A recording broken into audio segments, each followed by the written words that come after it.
dia! Estamos de volta com os nossos devocionais Gotas de Esperança. Nós estamos meditando no livro de Filipenses, encontrando alegria no meio das provas. E nós estamos meditando no capítulo 2, ontem nós vimos até o versículo 11 e hoje nós vamos ver o versículo 12, que fala a respeito da salvação que nós recebemos. E diz assim o versículo: assim, meus amados, como sempre vocês obedeceram, não apenas na minha presença, porém muito mais agora na minha ausência, ponham em ação a salvação de vocês com temor e tremor, pois é Deus quem efetua em vocês tanto o querer quanto o realizar, de acordo com a sua boa vontade. Então, nós sabemos que a salvação não é uma conquista do homem, mas é um presente de Deus. Ela não é nossa, não por direito de conquista, mas foi uma dádiva imerecida. A salvação, como nós vimos, também não é um prêmio pelas nossas obras, mas é um troféu da graça de Deus.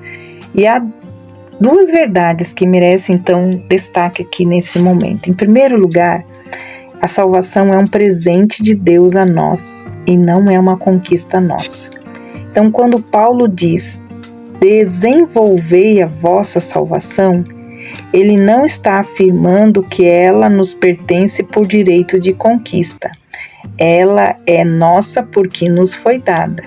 Ela é nossa porque alguém a comprou por um alto preço e nos deu gratuitamente. A nossa salvação foi comprada por alto preço, como nós vimos.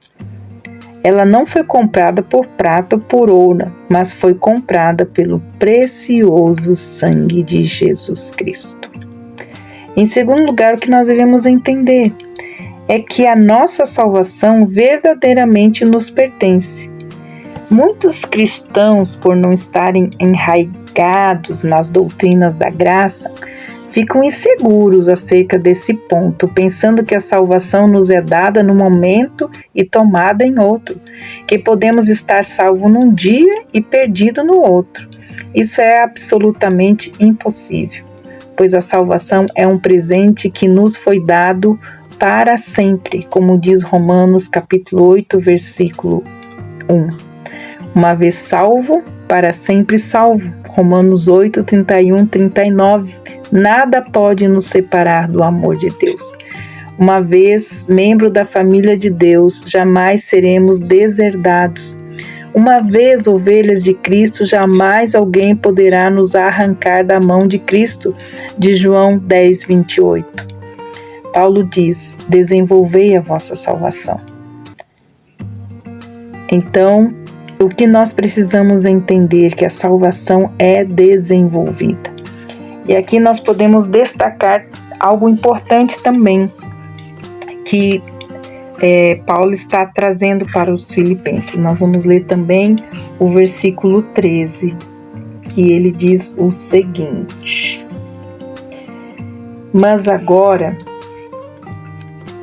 em Cristo Jesus, vocês que estavam longe foram aproximados mediante o sangue de Jesus Cristo, pois Ele é a nossa paz, o qual de ambos fez um e destruiu a barreira, o muro de inimizade. Então, nós podemos entender que a soberania de Deus não anula a responsabilidade nossa. Então, nós devemos pensar que a salvação é o resultado também do esforço humano. A maioria das religiões prega que o homem abre o seu próprio caminho rumo a Deus, por consequente, a salvação é o resultado do mero esforço humano. Isso é um equívoco. O segundo equívoco é pensar que a salvação é uma parceria do homem com Deus. Também não está correto. Quando Paulo diz, trabalhai pela vossa salvação, mas ele diz, desenvolvei a vossa salvação. Não trabalhar pela sua salvação. Ninguém pode desenvolver a sua salvação a não ser que Deus já tenha trabalhado nele. Então aqui a verdade bíblica é que a salvação é obra exclusiva de Deus. Contudo, o fato de Deus nos dar graciosamente a salvação não significa que nós ficamos passivos nesse processo. A salvação de Deus é nos dada por Deus, mas nós precisamos desenvolvê-la, certo? Então, a graça de Deus não é uma desculpa para não fazermos nada. Antes, ela é uma forte razão para fazermos tudo. Tanto na religião quanto na natureza, somos cooperadores de Deus, diz Paulo. Nós plantamos e regamos, mas Deus nos dá a semente, nos dá o solo, envia o sol e a chuva e faz a semente crescer e frutificar. Então, ela precisa ser efetuada como? Na vida prática. À vista da aproximação do dia de Cristo, lembra? Que se completará então a nossa salvação. Esse processo é importante nós entendermos que a salvação ela deve ser desenvolvida, embora salvos de uma vez por todas. Quando cremos em Jesus, os crentes não são salvos de um só golpe. Sua salvação ela é um processo. É um processo no sentido em que eles, mesmo longe de permanecerem passivos e inativos, tomam parte ativa. É um prosseguir, é um seguir após, é um avançar com determinação, uma contenda, uma luta, é uma corrida. Então, é importante a gente entender que é o Senhor que opera todo o trabalhar. O propósito de Deus é que nós alcancemos a semelhança de Cristo. Por isso a palavra de Deus diz que o Espírito Santo trabalha em nós. E também a palavra de Deus também diz que o Senhor usa todas as coisas com um propósito, para nos conformar à imagem e semelhança do seu Filho. Recebemos de graça essa gloriosa propriedade, mas nós precisamos cultivá-la. Não a cultivamos para possuí-la, mas porque a possuímos. Então, Paulo não está exortando cada membro da igreja a empenhar-se na obra de sua salvação pessoal. Paulo está pensando na saúde e no bem-estar geral da igreja como um todo. Cada crente e todos os crentes, num só corpo, precisam prestar atenção a esse fato. Desenvolver, levar a cabo, fazer uma coisa de uma forma plena, completa e perfeita, de modo que ela seja terminada e concluída. Então, aqui Paulo está falando, aplicando a vida coletiva, a fim de resolver as rivalidades, as desavenças que cresceram, ali na igreja, e que então ele precisava trazer, esse ensinamento. A posse e o desenvolvimento da salvação produzem reverência e não relaxamento. Então, quando Paulo fala em temor e tremor, não está falando em temor servil. Esse não é o temor de um escravo se arrastando aos pés do seu senhor. Não é o temor ante uma expectativa de castigo. Deus não é policial ou um guarda cósmico diante de quem devemos ter medo, nem também um pai bonachão e complacente, ao contrário. Ele é majestoso, santo e misericordioso. Nosso grande temor deve ser em ofendê-lo, em desagradá-lo, depois dele ter nos amado a ponto de nos dar seu Filho para morrer em nosso lugar. Então aqui Paulo, ele está exortando que os crentes que receberam a Cristo não vivam mais em escravidão, em temor, ele falou lá em Romanos.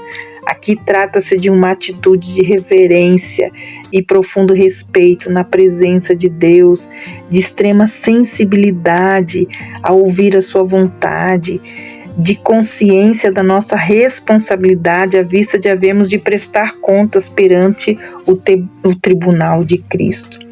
Então, é muito importante, quando nós temos intimidade com Deus, nós devemos então ser reverentes, nos prostrarmos aos seus pés, lembrarmos de estarmos sempre em reverente adoração. Isso, muitos demonstram intimidade com Deus em palavras, mas às vezes a distância dele na vida está longe. Então, o desejo pela salvação é uma obra de Deus em nós, porque Paulo esclarece isso, né? Ele diz, porque Deus é quem efetua em vós tanto o querer como o realizar. Então, nós não ficamos entregues a nós mesmos nessa tarefa, pois Deus é quem efetua em nós tanto o querer como o realizar. É Ele quem desperta o desejo de estarmos na presença dEle. Então, que os nossos corações inquietos descansem nele e busquem Ele até que tenhamos então encontrado. O começo do processo da salvação não depende de nenhum desejo humano, pois é Deus quem desperta em nós esse desejo. Então, nós precisamos colocar isso em nossas mentes, em nosso coração. Deus trabalha nos crentes e os crentes trabalham para Deus. Os crentes se tornam cooperadores de Deus. O trabalho de Deus começa com a nossa vontade e a vontade precede a ação. Então, a parte da obra de Deus em nosso coração, nós devemos continuar trabalhando, sendo edificados, permitindo a obra do Espírito Santo em nossas vidas, desejando Deus sempre em primeiro lugar nas nossas vidas, dispondo o nosso coração a fazer a sua vontade. Então, esta é a sublime verdade e nós devemos continuar, né? No processo da salvação, que também é de permitir essa obra de Deus em nós por meio da ação do Espírito Santo, né, nos conformando à imagem e semelhança do seu Filho. O apóstolo Paulo diz: é Deus que efetua em nós tanto o querer como o realizar. Toda obra realizada em nós é uma ação divina. Que Deus abençoe você. E lembre-se que a salvação, ela é realizada por Deus em nós e não contra a sua vontade, mas em consonância com a vontade dele. A nossa salvação é o resultado da expressa vontade soberana de Deus. Tudo provém de Deus. A nossa salvação tem início e consumação na boa e perfeita e agradável vontade de Deus. Glória a Deus. Aleluia.